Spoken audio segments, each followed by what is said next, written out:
Hey everyone, today I'm talking about preparing for, whether it be preparing for tournament, preparing for grading, no matter what it is, how to best prepare for it. So, got my trusty journal here that I've made a few notes in. That's the first thing you need to do, is make sure that when you're preparing, you're not just preparing here, you're preparing here as well. So, the first thing you want to do is obviously start with what you want. What is it? Is it the grade? What's the outcome I'm looking for? Pretty clear, right?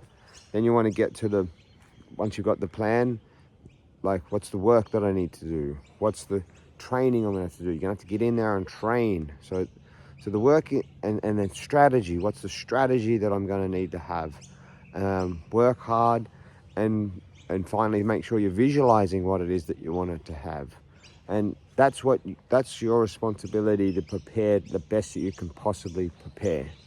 And then on the other side of it, I've got a little example here. Is before Eisenhower invaded Normandy, he said he wrote 2 letters. One was to his wife saying that they'd done everything they possibly can to prepare for it. And the other one was a letter that he would release if they failed. So this was the best prepared army that had been preparing for this invasion for a number of years. The highest trained, like the best of the best. But he also understood that it wasn't in his control, the outcome, only what he could do to prepare for it. So he prepared for it well, but then, so he wrote a letter to say this, in case they failed. So for us, what does that mean for us? How does that relate to us? Well, you've got to also understand what's the worst case scenario, and understand that you're only in control of what you can be in control of. Something may happen on the day of your grading that is out of your control. Something may happen at your tournament. You choose a tournament, for example, you don't have control of the referee. You could get anything could happen there. You don't have control of the competitors that you're going to be going up against. They could be, just say you're in a low grade division, right?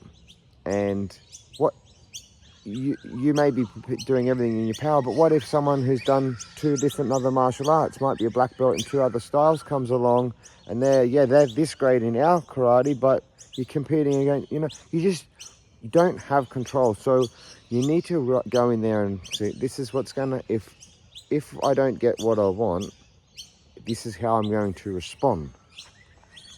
Mainly up here, right? So for example, if I don't get the result that I'm looking for, that's okay. I don't see failure as failure. I only see an opportunity to develop myself and practice my technique and perfect my performance. I only see it as an opportunity to learn.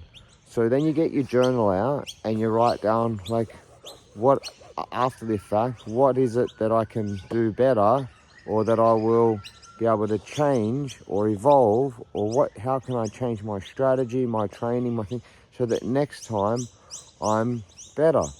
Still knowing it's not in your control. You can only control you, but you should feel amazing about it because you've done everything in your power to be the best version of yourself. And that's what it's all about.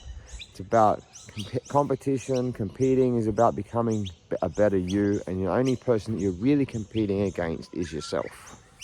Okay, so in closing, by preparing well, dealing with the worst case scenario, you have put yourself in with the best possible chance of succeeding. I hope that's helpful. I find it very beneficial to look at things from that way, and I do believe that is part of becoming a black belt and not just wearing one. See you in your dojo.